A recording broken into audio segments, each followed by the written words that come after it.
নমস্কার, আমি সহেলি। সহেলির গল্পে সবাইকে ওয়েলকাম। আজ আবার চলে এসেছি নতুন একটা গল্প নিয়ে। জামাই কিন্তু সকাল সকাল রেডি, কেননা আজ তো তাদেরই দিন।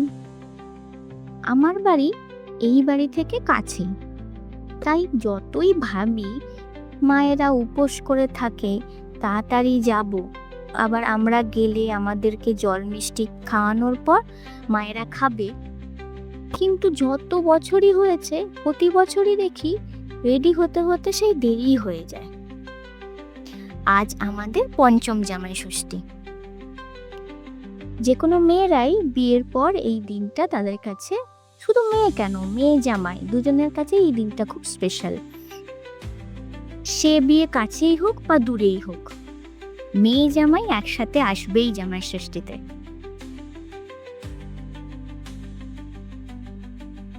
এই রাস্তা দিয়ে কতবার গেছি, কিন্তু আজ যেন মনে হচ্ছে রাস্তাটা শেষই হচ্ছে না, কখন যে পৌঁছাবো।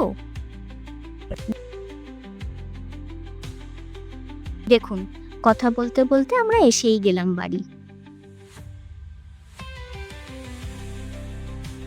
মা আর ভালো মা সকাল থেকেই খুব ব্যস্ত।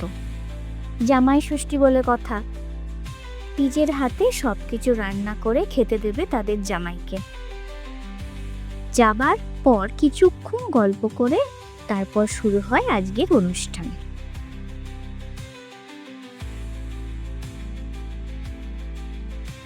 গিয়ে দেখি একটা থালাতে সুন্দর করে ফল সব সাজানো আছে, আর পাশে একটা ডিশে সব রকমের মিষ্টি সুন্দর করে সাজানো আছে। ও, লুচি তরকারিও ছিল সাথে।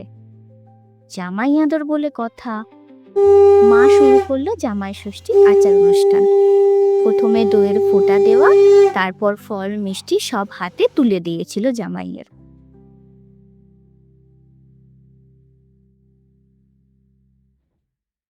সাথে দুজন দুজনের গিফটও এনেছিল, তাও দেওয়া নেওয়া হলো।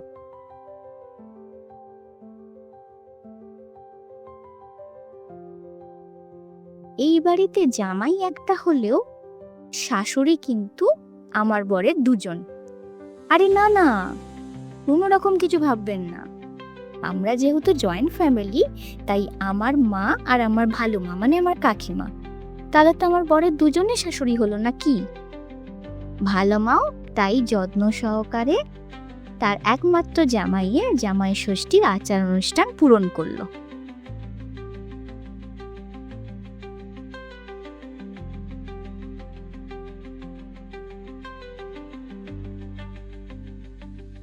আমার পর যদি এই বাড়ির একমাত্র জামাই হয়, তাহলে আমিও তো এই বাড়ির একমাত্র মেয়ে, আমিও কিছুতে কম যাই না।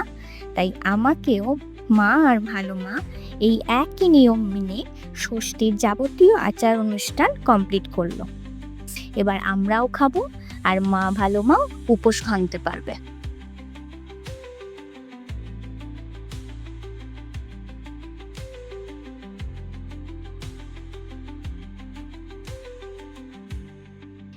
আর ঠিক দুপুর 1টা বাজতেই সবাই মিলে টিভির সামনে বসে পড়লাম জি বাংলা খুলে। সেই আমি আর বাবাই পার্টিসিপেট করেছিলাম না বৌমা ষষ্ঠীতে, সেটাই তো আজ দেখাবে। কেমন ভাবে অনেকক্ষণ দেখা না গেল, শেষ কয়েক সেকেন্ডের জন্য আমাদের টিভিতে দেখা গেছিল। নিজেদের দেখতে পাওয়াকে বেশ ভালোই লেগেছিল কিন্তু টিভিতে। এইবার আসি দুপুরের আয়োজনে। আজ দুপুরে জামাইয়ের জন্য ছিল বিশাল ব্যাপার। ভাত, 5 রকম ভাজা, আলু ভাজা, বেগুন ভাজা, পটল ভাজা, উচ্ছে ভাজা, মাছ ভাজা, আর ছিল পোস্তর বড়া। তার সাথে ছিল ডাল, ফুলকপি আলুর তরকারি, ইলিশ ভাপা, চিকেন কষা, আমের চাটনি, স্যালাড আর মিষ্টি। দুই শাশুড়ি মিলে জামাইকে খুব যত্ন সহকারে খাওয়াচ্ছিল। অভির সাথে আমার বাবা কাকাকেও খেতে দিয়ে দেওয়া হয়েছিল। ইলিশ মাছটা মা রান্না করেছিল, আর করেছিল হচ্ছে ভালো মা চিকেনটা। খুব ভালো খেতে হয়েছিল জানেন। আর এই মা ভালো মা এত উপোস করে যে এত ভালো ভালো রান্না করলো, নিজেরাই খেতে পারবে না। এ এক অদ্ভুত নিয়ম, ছেলে মেয়েদের মঙ্গল কামনায় নাকি এই নিয়ম। আর আমি শুধু বলেছিলাম আমি শুধুই ইলিশ মাছ দিয়ে ভাত খাবো, আর কিচ্ছু লাগবে না আমার জন্য। খাওয়া দাওয়া শেষ হতে না হতেই মা বসে পড়ল বাড়িতে নিজের হাতে ফিশ ফ্রাই বানাবে বলে। মাছের ফিলেটা কিনে এনেছিল, কিন্তু বাকি সব উপকরণ মা নিজের হাতেই তৈরি করে বানিয়েছিল।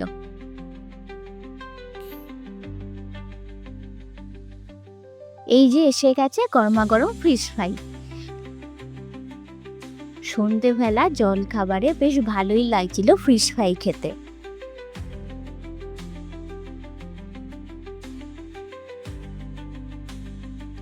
তারপরই হচ্ছে গিফট খোলার পালা। আপনাদের তো আগেই গল্পেই বলেছিলাম যে একটা ফোন কিনতে গেছিলাম। এই ফোনটা অভি আমার মায়ের জন্য কিনেছিল। আর এই যে শাড়িটা দেখছেন, এই শাড়িটাই তো কিনতে গিয়ে আমাদের বৌমা ষষ্ঠীর অফারটা এসেছিল। দুজনেই জামাইয়ের দেওয়া উপহার পেয়ে খুব পছন্দ হয়েছিল। আর আমারও কিছু পাওনা হয়েছিল। এই কুর্তিটা ভালো মা দিয়েছিল, আর এই শাড়িটা আমার মা দিয়েছিল। আর এইগুলো হচ্ছে অভির জামা প্যান্ট, যেটা মা দিয়েছিল, আর এই টি শার্টটা ভালো মা দিয়েছিল।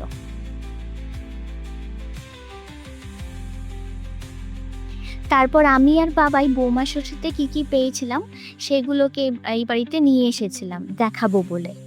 সবার বেশ ভালোই লেগেছিল এত গিফট দেখে।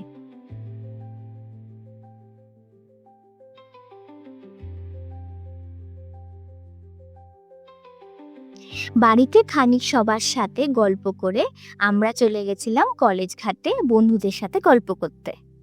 ছুটির দিনে বন্ধুদের সাথে বেশ ভালোই লাগে গল্পগুজব করতে। আর সুন্দর হাওয়া দিচ্ছিল জানেন গঙ্গার ঘাটে। কিছু জায়গায় বন্ধুদের গ্রুপ, আবার কিছু জায়গায় ফ্যামিলি এসেছিল, আবার কিছু জায়গায় বয়স্করাও বসে গল্প করছিল।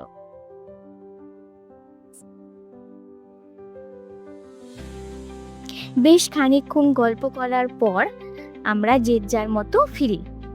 কিন্তু আজ আমরা ফিরছি আমাদের বাড়িতেই, কারণ বছরেই একটা দিনই রাতে থাকি এখানে।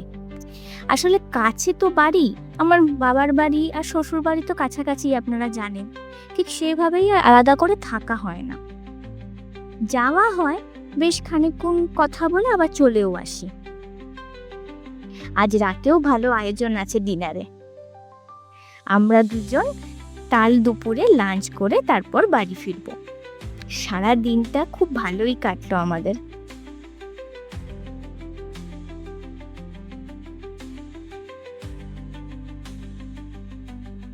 আজ তাহলে গল্প এই পর্যন্তই। আবার আসবো অন্য কোনো গল্প নিয়ে। সবাই ভালো থাকবে। নমস্কার।